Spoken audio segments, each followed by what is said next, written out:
I think Dubai gives me inspiration. You know, there's something about it. That's lots of questions. I know a lot of. I just gave you a question so you can give me a monologue. Okay, now. great. All right. I actually tried to not be an osteopath because she did it. I think what happened was I treated a few celebrities and then they said, you know, you've actually got quite a unique personality, regardless of where you're from, how much you earn. Ultimately, we're all experiencing the same aches and pain. I know that musculoskeletal pain leads to the most amount of days off work. Poor posture doesn't actually give you neck or back pain. It's taken me so long to write this book, 2.5 years. So for every pound of weight that you lose, that's 9 pounds off your knees. Do you think AI is going to play a role in how back pain is perceived? Yeah.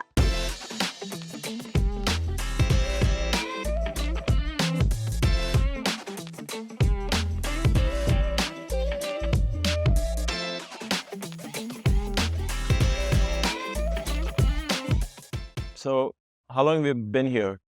Like, when did you arrive? I literally arrived on Friday night. Yeah, I was trying to remember. It's been a whirlwind. And how often do you come here? Every couple of months. Yeah. So it's for the last 3 years I've been here every couple of months and it's the best. Is it like an escape, or because you visit here, you practice in a few clinics here? Yeah. So I love that. Is it an escape? I think Dubai gives me some kind of inspiration. You know, there's something about it that motivates me and inspires me. And as an entrepreneur, you need that sometimes to sort of fuel your fire. But what kind of inspiration? I think like a bit more positivity, growth. I think the fact that, you know, you can see things visually in front of you in terms of whether that's nice cars, nice houses. You know, sometimes when you're in the thick of running a business and everything's getting on top of you, obviously it can be quite difficult to remember that those things are achievable. And I think here it seems like doable, basically. In the UK, it can be a bit more Desirable. desirable. Yeah. Here it's like, oh yeah, I could do that, you know? How is it? So the clinics, how many clinics do you have in the UK? 4 clinics. 4 clinics. And they're spread in which all cities? So there's one in Hitchin in Hertfordshire, one in central London, one in Surrey, and then one in Newbury. So it's kind of like North London, West London, South London, and Central London. And where do you live? I live further towards the west of London, but that was a strategic decision because I wanted to live closer to the new clinic that we just opened. I felt like I had to oversee it. You know what it's like. You have to move your entire life for the business. Yeah. For the newborn Yeah, baby. exactly. How do you spend your time then? How do you juggle between the clinics? Or are you focusing on one and then you have a huge team? Or is there so much focus on you as a brand that people want Anisha to be there? It's that's lots of questions. I know a lot of. I just gave you a question so you can give me a monologue. Okay, now. great. All right, we might be here a while. So I would say that I mainly focus working on patients in the central London clinic. We found that my brand on Instagram and things like that, people are more willing to sort of travel into central London than other places. It's easier to get to. So I can see patients who travel for 2-3 hours to come to London, but that seems doable for them. So I'm based in the central London clinic, and then I do have teams of osteopaths, massage therapists, and managers that are based in the other clinics and overseeing the whole group. I also own the clinics with my sister, and she's an osteopath as well. She's 7 years older than me and has 2 kids. So it's it's really good. It's a great dynamic. She's clinical director, so she looks after the team, the staff, and then there's myself, who's a bit more sort of sales and marketing and the face of the business. Okay, interesting. And so you both practice the same profession, but let's take a step back. For layman, what is an osteopath? So, an osteopath is a musculoskeletal specialist that can treat things from um, sports injuries, headaches, neck pain, tennis elbow. We do a 4 to 5 year degree, and essentially we work with all kinds of primary healthcare professionals, surgeons, physios, etc., in a collaborative way to ensure that people are living their best life. And how is it? Why did you take up this profession? Is it because you looked up to your sister who had done this a couple of years before you? Yeah, definitely. I actually tried to not be an osteopath because she did it. I wanted to So you can do something different. yeah, I was like, I don't want to copy her. And then essentially she sat me down and she said, look, you clearly love this, because every time she had exams, I would always like ask to test her. And I would remember myself, like when I was testing her, I'd remember the anatomy myself. And she was like, you clearly have a natural, passion for this. So then, yeah, she sat me down and she said, why are you avoiding doing this? You'd clearly make a great osteopath. And so I did the same thing. Fantastic. And you guys have your roles well etched out, like there is no kind of overstepping on what she's doing or Not really. I would say that obviously I think anyone that's in business with family, I was really worried about doing that, especially as we're like best friends. We speak every day, and yeah, she's super important to me. And there was that worry of, you hear all these horror stories, but we've managed to carve out our own roles. And I'd say, yeah, the one difficulty is that obviously when you're in business with family or friends, you do tend to know what's going on in their life outside of work.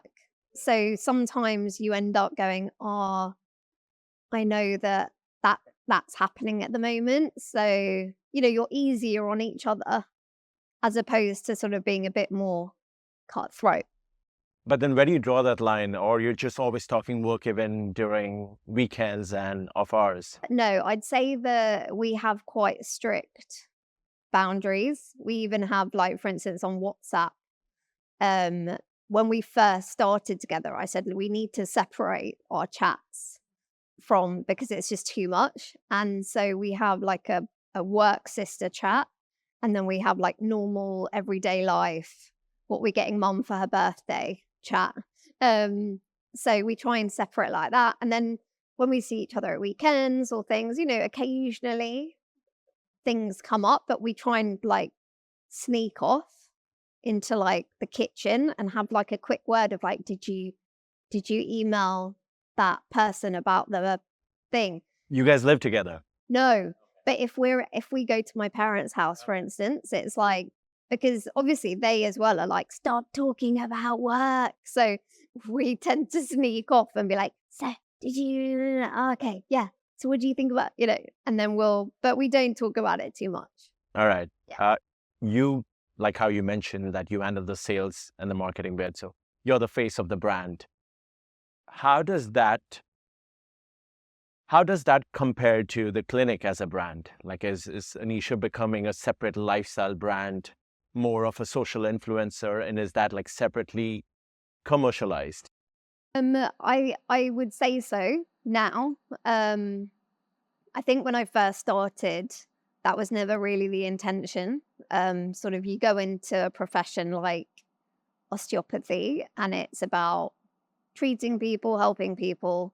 And then I think what happened was I treated a few celebrities, and then they said, you've actually got quite a unique personality and you're quite funny. You should put this on social media. So that's why I did it. I didn't really expect for it to sort of go down this route and grow. quite quickly. But the whole reason I started it was with a view of getting more patients into the clinics. Yes, obviously to see myself, but then we had a whole team of osteopaths that were there and were able to take the overflow when myself or my sister are oversubscribed. So it was working really well. And now, as you say, I guess Anisha, the brand is, I am now getting, I guess, opportunities with, say, brands and things like that that are coming to me as a credible osteopath that has a following, but also goes on TV, and they are asking to work with me, whether that's to help them with products and product design, or even on social media, like digital advertising. Celebrities. Um, how did that change? Was that a turning point for your business? Because once you got like high profile patients endorsing you, then that changes the way everything happens in terms of business and price point and all those things. Yeah. Um, I mean, yeah, celebrities, influencers, they influence, definitely. How, Definitely. how did that happen? So I actually treated someone who was a producer at a radio show. Can you name the celebs you have treated? Yeah, I can name some of them. Okay. And yeah, it just sort of snowballed, and then basically you become a trusted person within that world. So yeah, I've treated Rita Ora, Ellie Goulding. I'm trying to think of Dubai people. I've got so many names in my head, and I was like, I'm not sure that you guys will know who these people are. Yeah, I think Go through. I know Rita Ora. She is the wife of Taika Waititi. Yeah, yeah. yeah. And she global herself is a TV pop actress. star. Yeah. Yeah, Yeah. Okay. Okay. yeah. Who else have you treated that I've you can treated- share? Yeah, I know. I'm like, Do who they have- ask, like, do celebrities say don't mention us? yeah, I have to sign NDAs sometimes and things like that, which is understandable. I mean, some people, they don't want to tell people they've got a bad back because they feel like it might affect whether they get a role in a film, or things like that. So, which is understandable. Or some athletes, for instance, are a bit like, oh, I'm not actually allowed to see you because we've got our own physios and within the club, for instance. Yeah, so it has to be a little bit on the down low that we're treating those people, which is fine. As long as they feel better, that's all that we care about.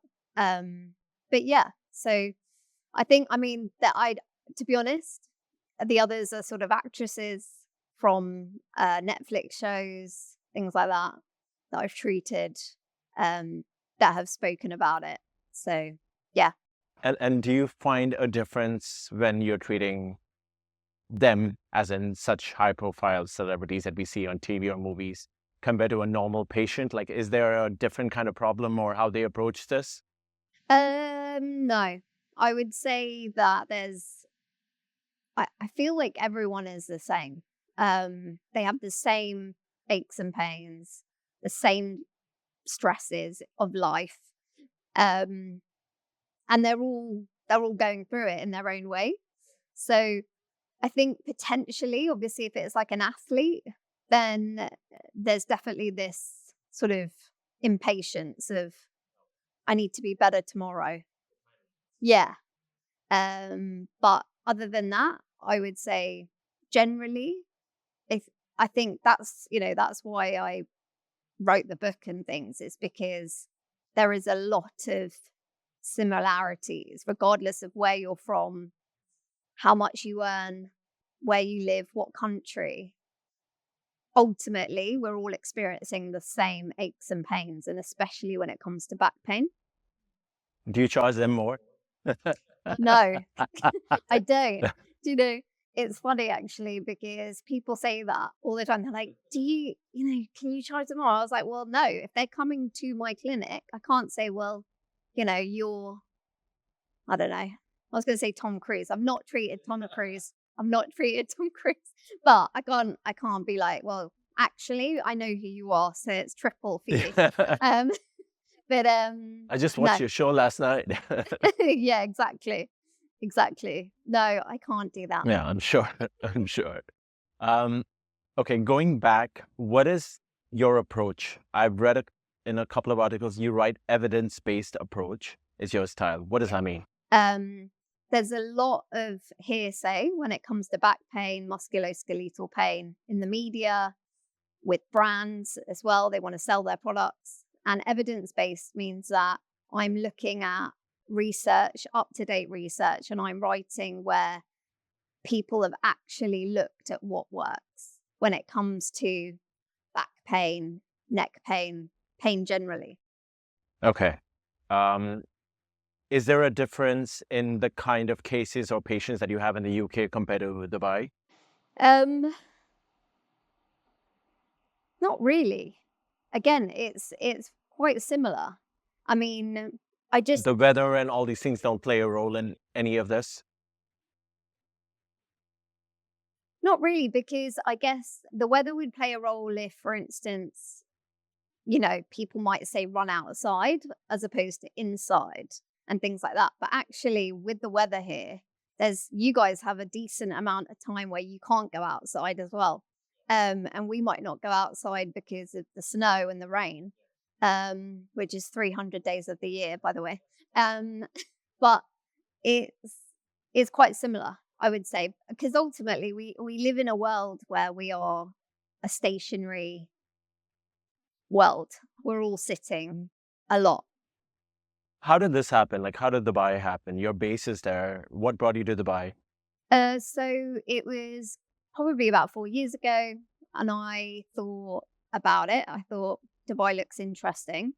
And actually, it was one of my followers on Instagram who lives out here who said, have you ever thought about working in Dubai? They have visiting doctors that come here and things like that. And I said, oh, didn't even know that was a thing. Um, and then a clinic out here approached me and said, would you be willing to sort of work here and visit occasionally and see patients within our clinic? And that. I was like, of course, amazing opportunity.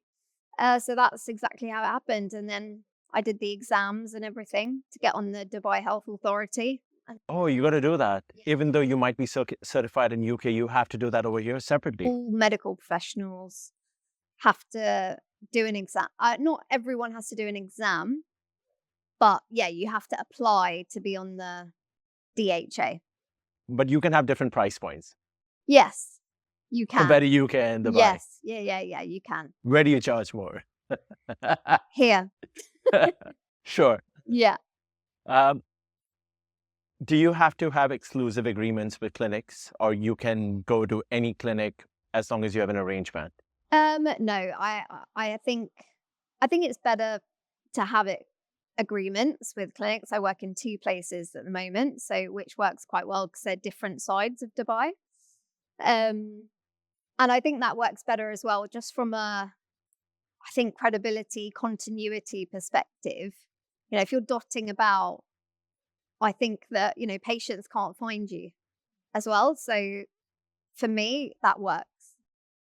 And what are the stats like in UAE? How many people, like male, female, age group, have the kind of back pain issues? I have no idea. Okay.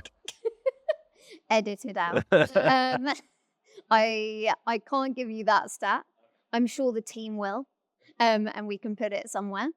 But I know that musculoskeletal pain definitely globally leads to the most amount of days off work, and that accounts for 7.3 million days a year. So that's a lot, and it's costing companies a lot. Does posture play a role in this? So posture is not as important as people think it is. I feel like posture's been given it's a bit of a scapegoat for why people experience pain, but evidence shows that poor posture doesn't actually give you neck or back pain. It's the lack of movement that's causing the pain. So we could be sat up here upright like a king and queen that we are. And if we were sat here for a few hours, we would still get back pain. So it's about us going from this position to that position to this position occasionally. That's what's going to stop the pain. All right. Okay. That's interesting because you're right. Like everybody paints a picture that it's, when you're on your laptop or even when you're looking at your phone, most likely you're looking down and all these things play a role. So yeah, looking down at your phone is going to increase the weight of your head. So like the weight of a head is a 5 kg kettlebell. The more you look down, it is going to increase the weight and pressure through your neck and shoulders. So with that in mind, yes, you want to be aware of it. But again, if you're like this for an hour, it is going to cause you neck pain. But if you're sort of having breaks, it's not. Yeah, just avoid the phone for a while. Cut out the socials. Yeah, right. You mentioned the phone, but how relevant is, I lost my chain of thoughts, but okay, let's come to your book. Okay. Yes. Tell us a bit about this. Okay, so this is my new book. It's really hard to not pose with it. Is that weird? That is weird. Or stroke it as well. It's taken me so long to write this book. Yeah. How long? 2.5 years from start to finish. But then, I was writing this whilst running 4 clinics and being an osteopath in the clinics and filming content and going on TV and trying to write this book in the evening. So it was quite a lot. But yeah, the book is essentially something that I've always wanted to do because not everyone can afford to see an osteopath, physiotherapist, chiropractor. And this is my way of giving people maximum impact at home at an affordable price that they can just flick to get tips and things like that. Okay. To help themselves. So are these like personal experiences of the kind of patients you get? What is the book about?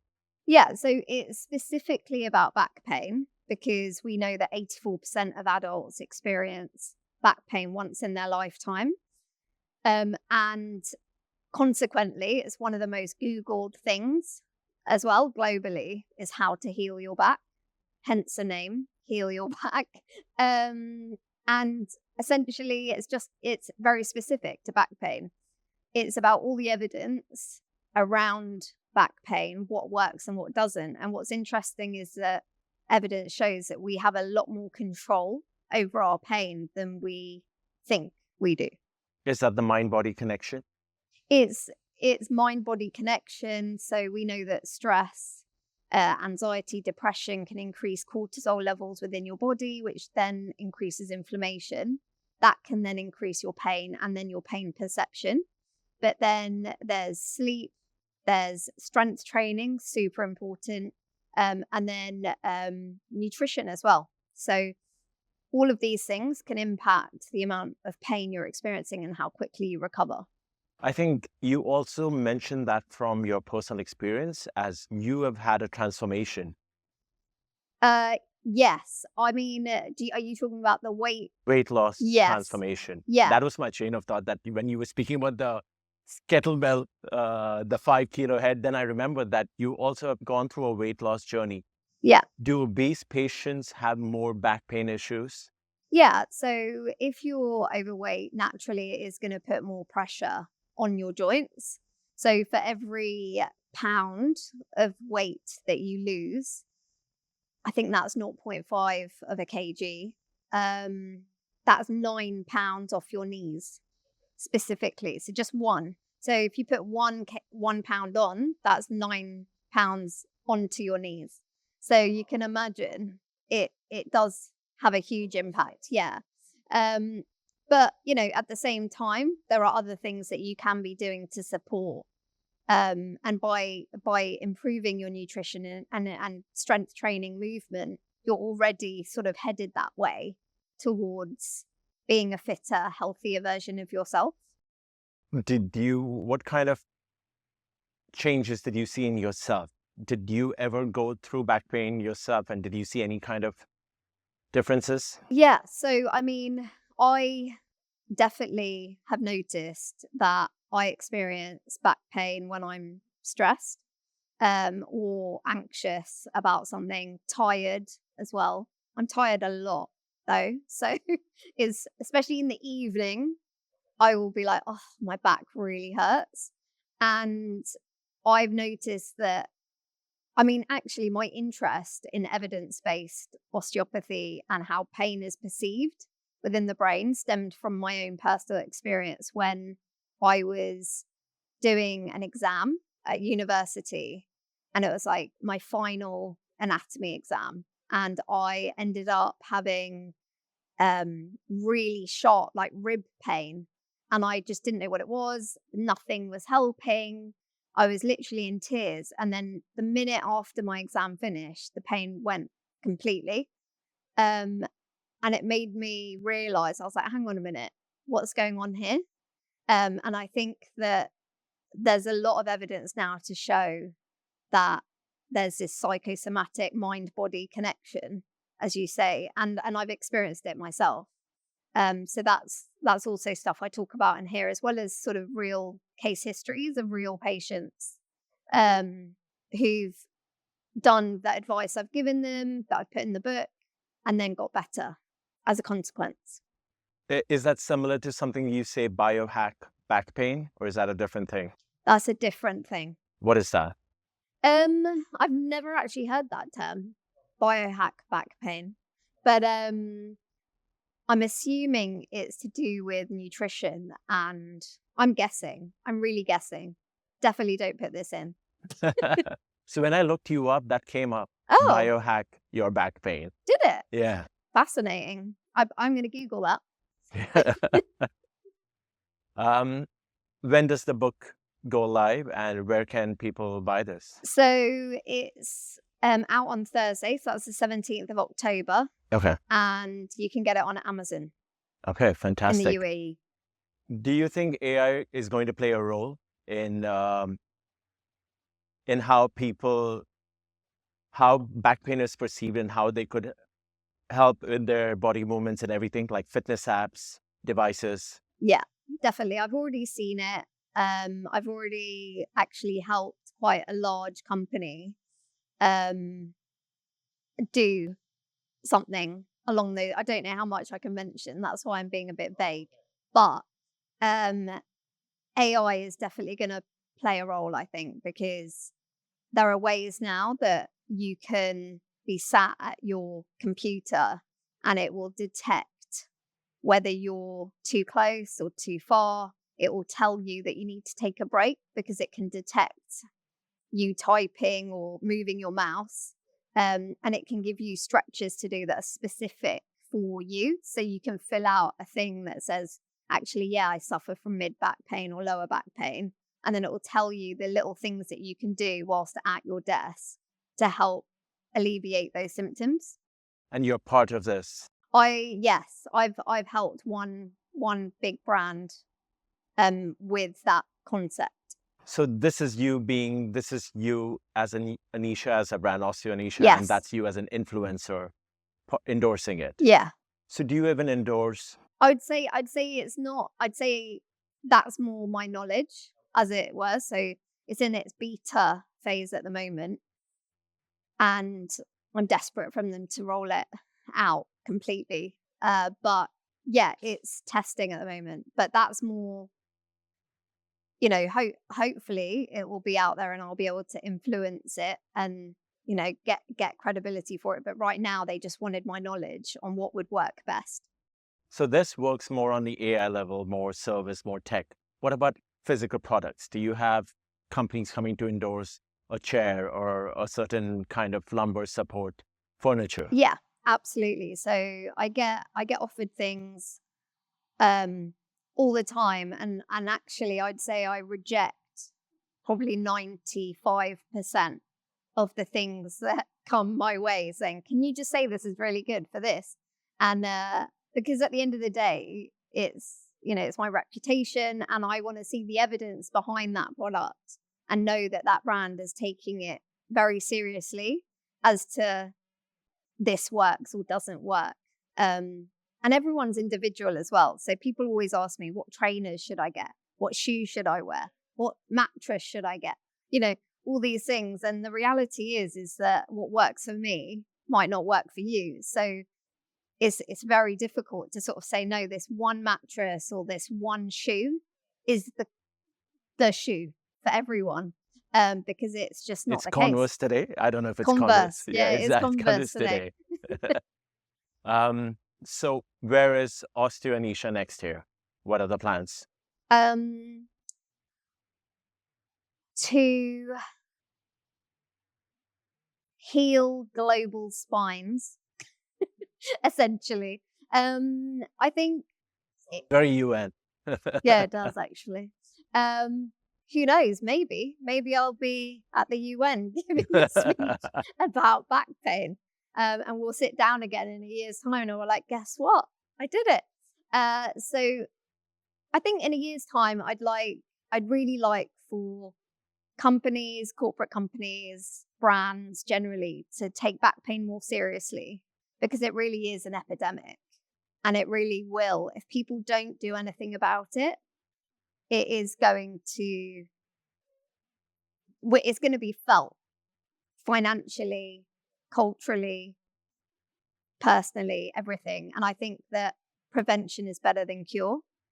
And a lot of us, we go through life on adrenaline. We don't necessarily listen to our own bodies. However, if our body was a car and it was flashing the warning lamp a little bit, we would take it straight to a mechanic and get it fixed. Yet we all forget about our own body signals. So for me, it's about just seeing the warning lamp and actually doing something about it. So understanding your body, learning the signs and Yeah. acting on it. Yeah. And I'm sure the book's going to help with that as well. Yes. Yeah. You must get it. Yes. I wish you all the best. The book launch is there this coming week. Yeah. And yeah, you can get this on Amazon. Yeah. Great.